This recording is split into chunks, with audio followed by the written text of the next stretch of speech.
engaged. With great thanks from me and the church through the generosity of some parishioners to do a summer research project. And in that research project, Caitlin interviewed numbers of past and present parishioners, as well as some past and present vicars. And the result of that fantastic piece of work is this booklet, which we'll all get a copy of shortly. Caitlin spoke at our 8 o'clock service, and I shared with her that I might keep my mask on this time. Because I was sitting over there, and what Caitlin's observations to us, as well as being taonga for what she has recorded today, is taonga to us because of your observations, Caitlin. Because you observe with new eyes that came and got to know us as part of the process. And so what you see is an unskilled view of who we are, and that is of tremendous value to us. So, Caitlin, thank you so much for the work you have done, and thank you for coming to speak with us today. Thank you very much, Stephen. As you said, my name is Caitlin, and I am a religious studies student at Victoria University of Wellington. Last summer, I had the absolute privilege of being selected for a summer research scholarship, which entailed creating an oral history of St. Peter's from 1950s onwards. Although, as many of you know, the site on which this church stands was purchased in 1844, and the present church has been here since 1879, there has never been a full history of the church. This project was by no means a remedy to this problem, but instead was intended as part of a much greater solution. For my project, I interviewed 18 past and present members of the parish. I can see some of them today, and I am exceptionally grateful for the stories and wisdom each of them shared with me. While every interview was different, throughout my interview process, one of the questions I asked every participant was, "Why did you come here? And why have you stayed?" Today, I would like to start my presentation by talking about some of their answers, and also asking all members of the parish the same thing. Many of you would have had to drive past churches closer to you, or bigger churches, perhaps more modern or with other people you know, to get here today. So why St. Peter's? Why does this place matter? I have to tell you, I was nervous about this project for many reasons. Being entrusted with people's personal histories was a burden I did not take lightly. The fact that St. Peter's had never had a written history also made my work seem even more intimidating. Moreover, I was concerned that I would not be welcome here. Growing up in Wellington, I was of course aware of St. Peter's. I have probably walked past this church almost every week of my life. I also found out early on that my granddad's parents got married here. However, I am an outsider to the church, and so I didn't know what my reception would be. But I shouldn't have worried. What I learnt very quickly is something that all of you present today already know. St. Peter's is a place that welcomes everyone. One of the most prominent symbols of this hospitality is the open door, which allows every person to come in off the street and into the church. I heard about times when the verger of the day would come into church in the morning and find people asleep in the pew. I also heard about how someone walked off with the wooden angels, and a parishioner found them not too long later in a second-hand shop. But these difficulties were seen as part and parcel of carrying out the church's mission. This openness was encapsulated by the church as a whole, but also by every parishioner.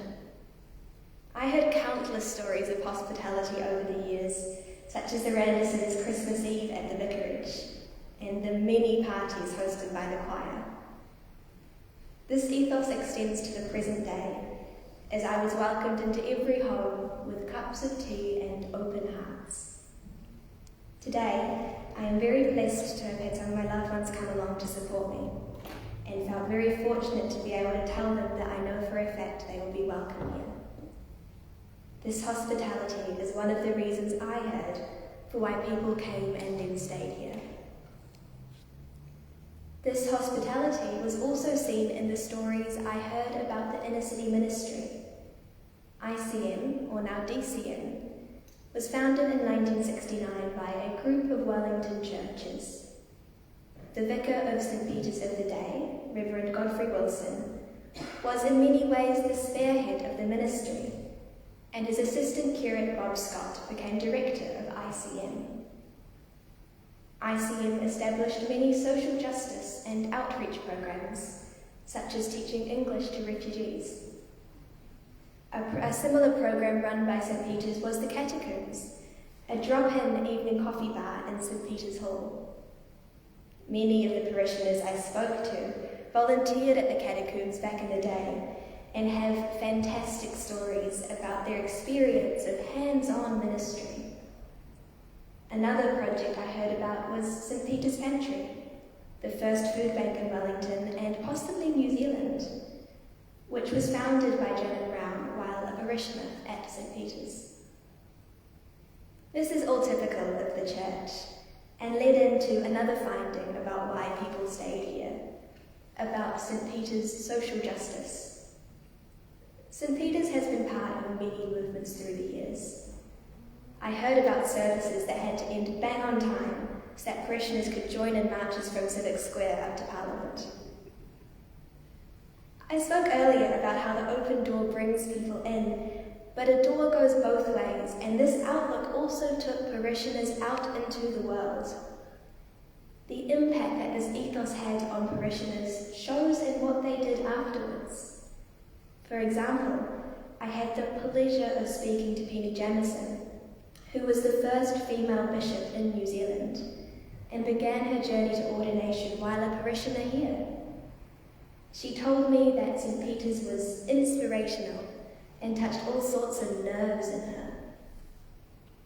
St. Peter's has created change not only through the church as a whole, but also by inspiring those who come here to create change themselves. In the words of Janet Brown, the church didn't just think it was there to keep people sitting quietly in their pews. It was there to set them on fire and make them do things. I am particularly grateful to those who felt safe enough to share with me some of the more difficult periods of St. Peter's history. There have always been strong-willed people here. I heard about an anonymous parishioner who described St. Peter's as a place full of stroppy women. This has historically been a strength of the church, as it is what enables it to have the impact on the legal, political, and commercial spheres that it has had. However, with many opinionated people, there were times where the differences became difficult. What struck me more than anything was the resilience of the church in coming through these periods. Even with the divisions, St. Peter's has remained a beacon for Wellington. On this note, it would be remiss to not mention some of the sermons I heard about. St. Peter's has been fortunate to have had many revolutionary vicars who combined their theology with a keen interest in the world outside them, and this came through in the stories from parishioners. It was very special that every interviewee I spoke to had a different sermon that stuck with them. It wasn't like there was one particular year where St. Peter's was particularly vehement in their preaching. There was never a divide between the political and the religious here. Topics included the naval frigates, the Arrow Valley developments, the hospital board election, the nuclear-free and anti-apartheid movements, and so on. One particular sermon that stuck with me was Reverend Wilson's famous 1967 sermon on homosexual law reform. Some of you present, I imagine, were lucky enough to hear it spoken again on its 50th anniversary. In fact, the entirety of the original sermon is available online on the Lesbian and Gay Archives of New Zealand. There's a fantastic story about this sermon, which again many of you will have heard. Apparently, the script delivered to the radio station prior to the broadcast was on a different theme, with the real script delivered just a few minutes before the broadcast aired, out of concerns that the address might be cut off. How incredible is that? Apparently, the scandal went right to the Minister of Broadcasting, but it was too late, it was on air. The sermon is about a hypothetical homosexual man who had been placed in prison and then evicted for being gay. I can't do the original justice, but I would like to share a small quote from that sermon with you today. Reverend Wilson said, "It's the idea that homosexual activity is sinful simply and solely because it's homosexual. The idea that there are rigid black and white distinctions here that I want to reject. A person can't help being born left-handed, or with a black, brown, yellow or white skin. Nor can he help it if he grows up with a different kind of sexual personality. It's not a sin to be left-handed, or to have a different coloured skin. So why is homosexuality a sin?" This would have been revolutionary had it been delivered last week and not 55 years ago. There is something so special about the fact that St. Peter's was a leader of this reform back in the 1960s and still is today. St. Peter's is one of only 3 rainbow-affirming churches in Wellington. This church that has been here for so long is doing what churches established more recently have not yet been able to do. I also heard about the parish submitting to Parliament's Select Committee in favour of abolishing conversion therapy to balance out the hateful words spoken by others in the name of the church. In the words of Brother Graham Willis, the things that are happening in there now, they're reflecting what we were doing 50 years ago. If this is what people came for originally, it is no surprise that they have stayed. And then how could we not talk about this building? Something that surprised me during my interview process was the deep emotion many parishioners felt for this building. While part of what makes St. Peter's is, of course, the people, the place itself is more meaningful than I realised. The old wood is historically meaningful and is also extremely evocative. You can feel the layers of faith in this place. The extent to which St. Peter's the building reflects St. Peter's history was summed up stunningly by Jackie Randerson. She said, "It is beautiful, but it's made more beautiful because of all the meaningful actions and things that have happened." I also got to hear about some of the quirks of the building, for which I am grateful to Stephen Jenkins. One of my favourite stories is about the floor beneath your feet today between the pews, with indentations in the wood back against the pew from when stilettos were in fashion, and at the front from when it was all about hobnailed boots. This shows the importance of having these old buildings. They are physical manifestations of the history. We can see how this place reminds us of the past and connects us with those who have gone before. In short, there was no one reason why people had come to this church and stayed here. The myriad of reasons blew me away and gave me plenty of food for thought. After I had finished my interviews, typed them out and made my notes, it was time for me to put my findings together. In order to do this, I couldn't ask myself why I had come or stayed at St. Peter's, because I hadn't had that experience. Instead, the biggest question I had for myself was, in the context of St. Peter's, what does it mean to be the church in a changing city? Again, I invite the parish today to ask this of themselves. Of course, the first part of this question is to ask what it means to be the church. Is it the people or the place? Why does this building matter? This is particularly challenging to answer in a time of Zoom church and online communities. Does the place even matter anymore? This question has been discussed by many people much smarter than I am, and I am sure some of you have much better answers than I do. But as trivial as this sounds, I kept thinking about my granddad teaching me the nursery rhyme, which many of you know. Here is the church, here is the steeple, open the doors and here are the people. St. Peter's is both the people and the building that holds them. There is nothing coincidental about the fact that St. Peter's has been a hub for so many movements and for a particular type of Anglicanism over the years. We can firstly speak to the location. As a truly inner-city church, there is immediate connection to what is going on in the political and business sector.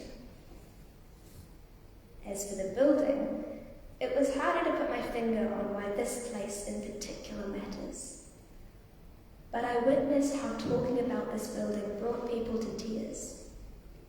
The layers of faith and history held in these four walls are a power that should not be undermined. In more concrete terms, having one building here for so long with a continuous revolutionary streak in its history has been part of why people know to come here. St. Peter's has continuously brought together like-minded people who care deeply about the world outside. Vicars came to St. Peter's because they knew about its reputation.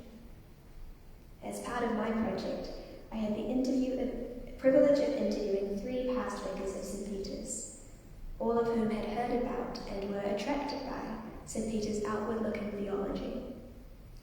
I also read letters that the bishops of the day had sent to these vicars telling them about the appointment, not always in the most favourable terms. I can tell you all, nobody was unaware of St. Peter's reputation, and deservedly so. And then, because over 3 months of interviews I hadn't asked enough questions, I began to consider what it meant to be St. Peter's in a changing Wellington. I believe Wellington benefits from having a stable and sacred hub of activism in the centre of the city. When I say stable, I of course don't mean that St. Peter's hasn't adapted with the times. One example of this is the increased focus on how to be a church of Te Aro as well as for Wellington. The causes fought by the church have also changed over time. We can see groups such as the Free Store and Living Wage as the modern manifestation of what has been seen time and time again in St. Peter's history: practical and urban Christianity.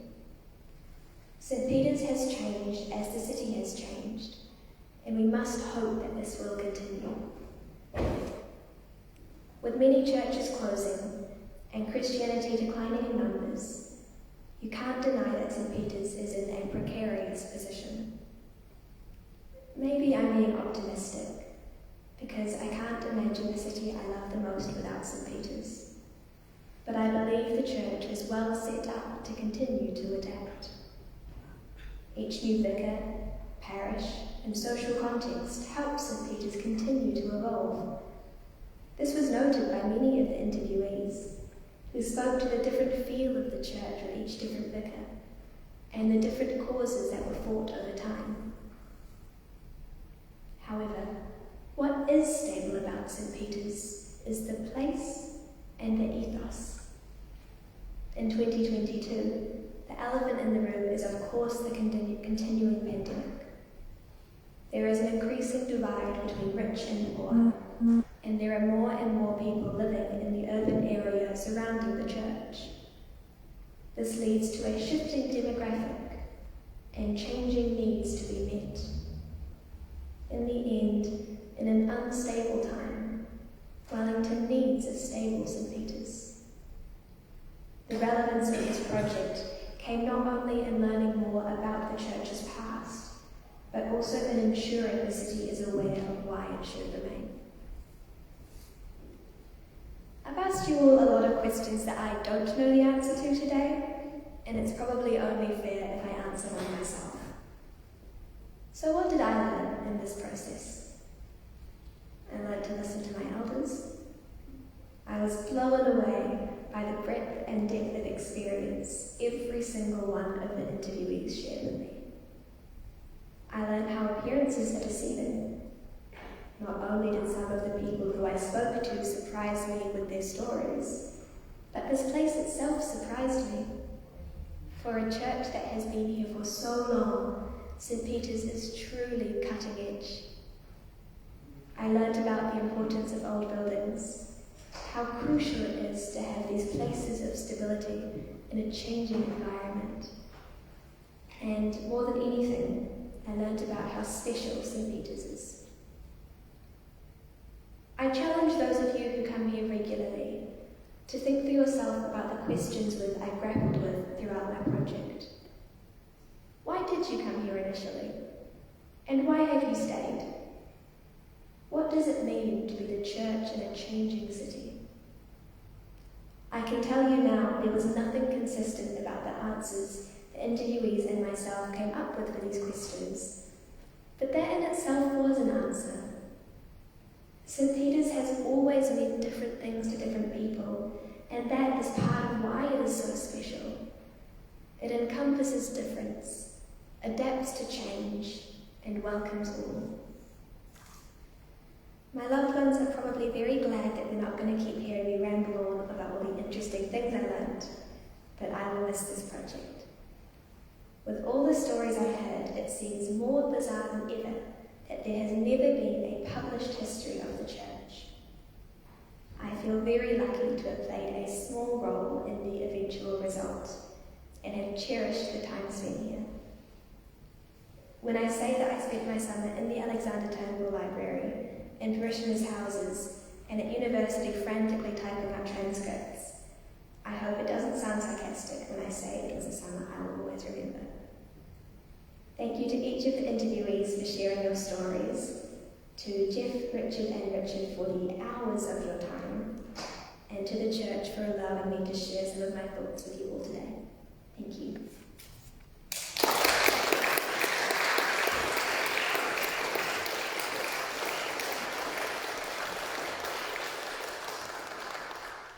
Thank you, Caitlin. We will, I'll thank you more fulsomely later on, and I will get you back up when we sing our Offertory Hymn, and we will pass out the booklets at that point. So now let us pray for the church and for the world, giving thanks for God's goodness.